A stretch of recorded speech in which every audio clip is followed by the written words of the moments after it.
Hello friends, in today's video we are going to learn how to get the GST number in 3 days. What is Rule 14A, what are the conditions and who can apply under this rule. ये GST का official website है www.gst.gov.in और यहाँ पे एक government की तरफ से एडवाइजरी इशू हुआ है, advisory for the simplified GST registration scheme, और इसमें कुछ कंडीशंस दी हुई है। सो हम लोग चेक करते हैं।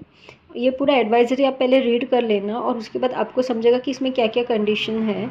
इसकी फ़र्स्ट कंडीशन तो ये है कि अगर इसकी एक थ्रेशोल्ड लिमिट है, अगर B2B सप्लाई करते हैं तो उसका जो आउटपुट टैक्स लाइबिलिटी है वो 2.5 लाख से ज़्यादा एक्सीड नहीं होना चाहिए। अगर 2.5 लाख से कम है तो you can apply under this scheme. अगर आप ये कंडीशन फुलफ़िल करते हो तो आपको 3 डेज़ के अंदर GST नंबर मिल जाएगा।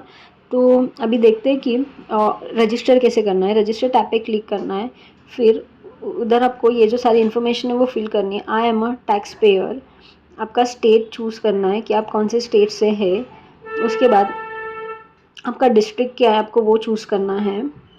After that legal name of the business as mentioned in PAN. So अगर आप प्रोप्राइटर हो तो आपका जो पैन नंबर पे जो आपका नाम है आपको वो एज इट इज़ टाइप करना है।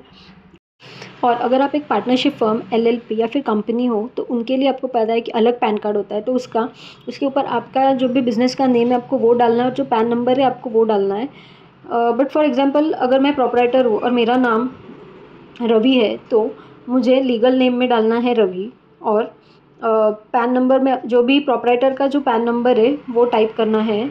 नीचे ईमेल आईडी है वो टाइप करना है, मोबाइल नंबर, और फिर उसके बाद जो कैप्चा कोड दिया है वो टाइप करके प्रोसीड करना है। प्रोसीड करने के बाद आपने फॉर्म फिल करते टाइम जो मोबाइल नंबर और ईमेल आईडी एंटर किया है उसके ऊपर आपको एक OTP रिसीव होगा, तो आपको मोबाइल OTP और ईमेल OTP एंटर करके आगे प्रोसीड करना है।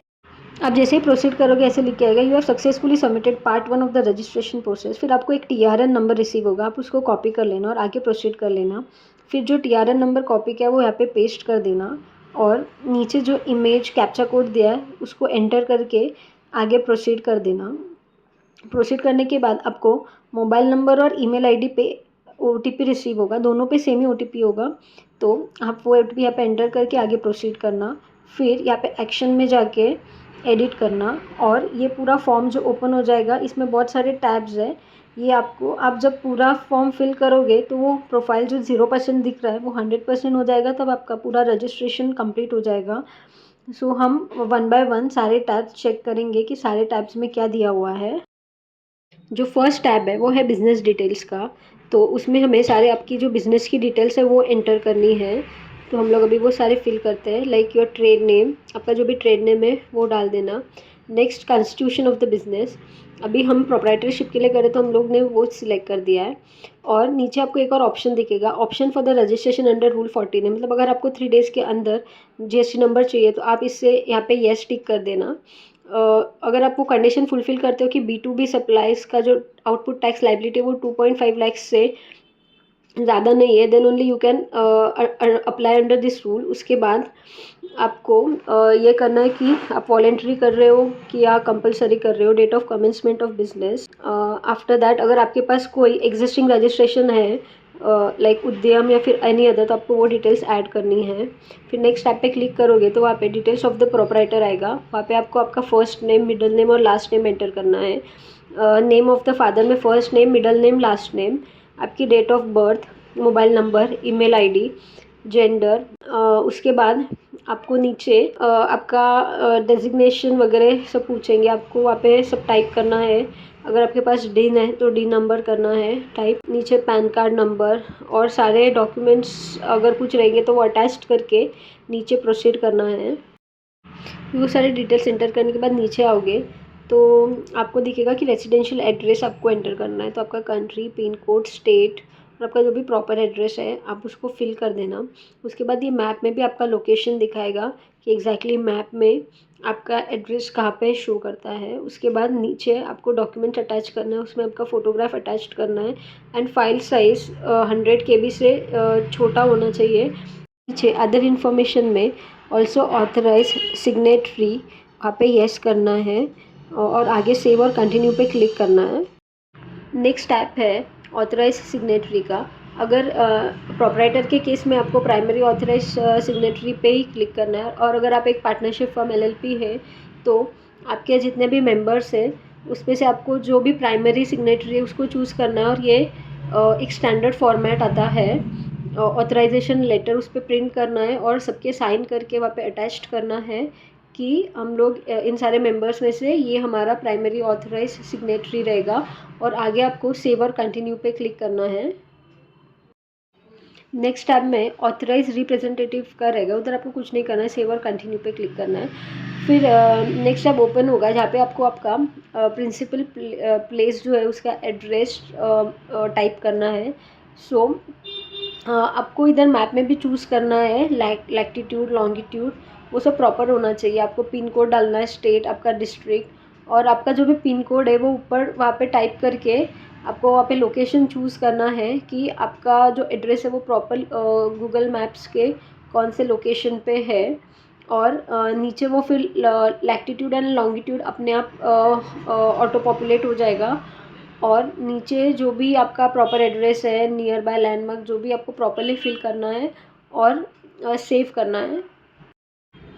फिर आपको नीचे स्टेट एंड सेंट्रल जुरिडिक्शन भी चूज़ करना है। स्टेट में आपका जो भी वार्ड नंबर है वो आपको चूज़ करना है, जैसे वो ऑटो पॉपुलेट हो जाएगा, लाइक आपको चूज़ करना रहेगा ड्रॉप डाउन मेन्यू में से। और अगर आपको सेंट्रल जुरिडिक्शन में प्रॉब्लम है तो वहाँ पे एक हाइपरलिंक दिया हुआ है, आप उसके ऊपर क्लिक करके आपका जो सेंट्रल जुरिडिक्शन है वो चेक कर सकते हैं। और अकॉर्डिंगली कमिश्नरेट, डिवीज़न, रेंज, आपका जो भी है वो आप वहाँ पे सिलेक्ट कर लेना ड्रॉप डाउन मेन्यू में से। अभी स्टेट में यहाँ पे एक दो ही ऑप्शंस है, और आपका जो भी रहेगा, आप commissionerate, division, range, drop down menu में आपके एड्रेस के हिसाब से जो भी आएगा आप जो करेक्ट रहेगा वो चूज़ कर देना और नीचे सेव एंड कंटिन्यू कर देना।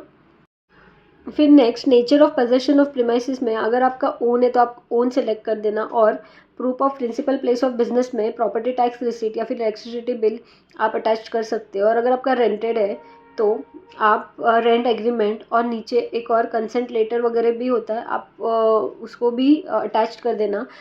नीचे नेचर ऑफ बिजनेस एक्टिविटी में आपकी जो भी बिजनेस की एक्टिविटीज़ है, लाइक आप होलसेल हो, मैन्युफैक्चर हो, या फिर supplier of services, recipient of the goods and services, export, आपका जो भी नेचर है बिजनेस का आप उसको टिक कर लेना और आगे सेव और कंटिन्यू पे क्लिक कर देना।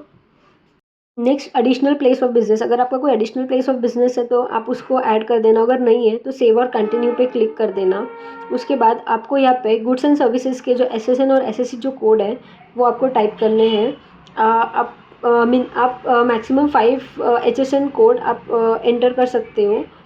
नॉर्मली अगर आप एक भी करोगे तो भी चलेगा, और बाद में जीएसटी रजिस्ट्रेशन आने के बाद आप उसको ऐड ऑन भी कर सकते हो। तभी फ़िलहाल हम लोग ने एक कोड चूज़ किया है और आगे हम लोग सेव और कंटिन्यू पे क्लिक कर रहे हैं। प्रोपराइटर के केस में ये वाले टैब में कुछ नहीं करना है, सेव एंड कंटिन्यू पे क्लिक करना है। उसके बाद आपको नेक्स्ट आधार ऑथेंटिकेशन करना है, इस पर टिक करना है। Name of the authorise signatory type करना है, मतलब चूज़ करना है, प्लेस एंटर करना है और सबमिट विथ ईवीसी करना है। एक ईवीसी कोड जो आएगा आपके मोबाइल नंबर पे और ईमेल आईडी पे वो एंटर करना है, और उसके बाद आपको ऐसा आएगा ये आपका रजिस्ट्रेशन सक्सेसफुली हो गया है। और आपको एक ARN नंबर जनरेट होगा, वो आपको आपके मोबाइल पे आएगा। पर उसके पहले आपको आपके ईमेल आईडी पे एक लिंक आएगा जिससे आपको आपका आधार वेरिफिकेशन करना है। सो वो एक लिंक पे क्लिक करके जब आप सक्सेसफुली आपका आधार वेरिफिकेशन करोगे उसके विदिन आवर आपको एक ARN नंबर जनरेट होगा, आपको वो सेव करके रखना है। उससे आप आपका जो GST रजिस्ट्रेशन का स्टेटस है वो एंटर करके आप चेक कर सकते हो कि आपका रजिस्ट्रेशन का प्रोसेस कितना कंप्लीट हो गया है। और विदिन 3 डेज़ आपको GST नंबर भी आ जाएगा। नॉर्मली 1-2 दिन में आ जाता है।